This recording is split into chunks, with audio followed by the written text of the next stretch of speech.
Let's turn now to another major story in this country. An investigation is underway after a threatening email was sent to Jewish organizations across Canada. RCMP and other police services in Ottawa, Montreal and Toronto have confirmed to CBC that they have been made aware of the threat. It was sent around 5 o'clock this morning. In Montreal, the Hampstead synagogue was among the places targeted. The email said that bombs had been placed in the building. RCMP are still trying to determine if it's a foreign actor or not. B'nai B'rith says it and 100 other institutions, including synagogues, received bomb threats. For more on this, let's bring in Anthony Housefather. He is special advisor to the federal government on Jewish community relations and anti-Semitism. He is also a Quebec Liberal Party MP representing the riding of Mount Royal. He joins us from Montreal. Good to speak with you. Likewise, thank you. So first of all, obviously, let me get your reaction here. What ran through your mind when you heard about so many Jewish institutions across Canada being targeted by threats today? Unfortunately, it's not in the least bit surprising. It seems like every day there's a new anti-Semitic type of incident that occurs. These type of threats are unfortunately not new. Since October the 7th of last year, they have just come more and more frequently. Jews make up about 1.2% of Canada's population. More than 50% of hate crimes are against Jews in most jurisdictions these days, over 70% of religious-based hate crimes in many jurisdictions. And unfortunately, we're getting quite used to this. A synagogue in your own riding received threats via email. What have community members been telling you about how it makes them feel? So ultimately, there were many synagogues in my riding that actually received these threats. The first one that I heard about was the Adapt Israel. That was the first one reported. I spoke to the rabbi. The congregation was evacuated earlier this morning. They then, did a sweep of the building. They found nothing there. People went back in. They've also benefited from the federal security infrastructure program to improve security at the building. And in the end, throughout Montreal, Ottawa, Toronto, BC, the other institutions that were targeted by the email, nothing was found. I spoke to the public safety ministry right away to make sure the RCMP was coordinating with local police. They are, and hopefully we'll find and catch the person and charge the person who did this. That's what I wanted to actually ask you about, because I certainly have read some press releases from RCMP and from local police saying that they have gone to the various buildings that have been under threat and ensured that there was no danger there, and as you say, have not to this point found any. But what about the investigation beyond that? Because it's one thing to have the threat, finding out who might be responsible. What hopes do you have that that could be achieved?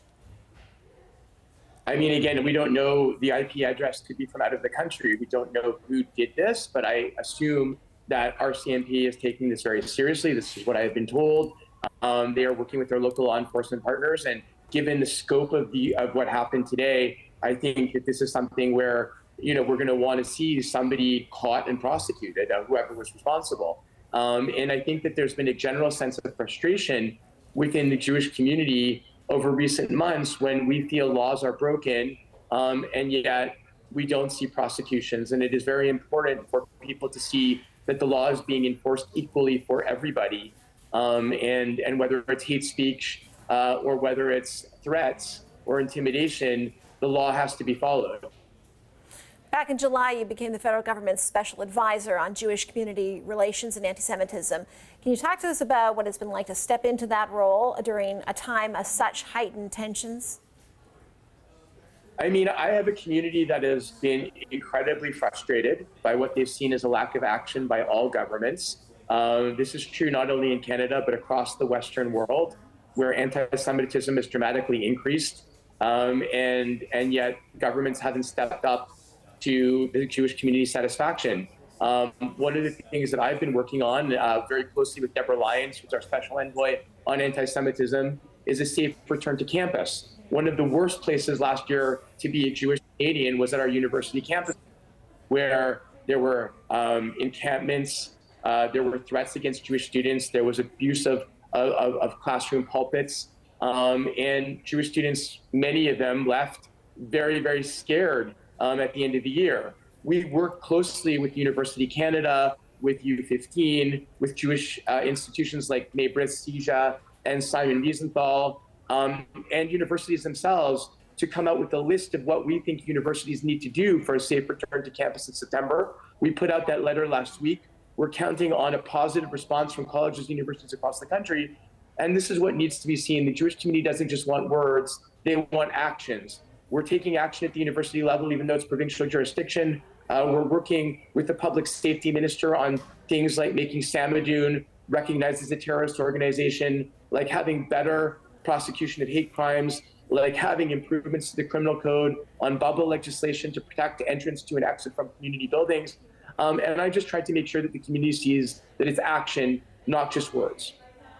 You have clashed with other members of the Liberal Party in the past over their stances on the issues surrounding the war.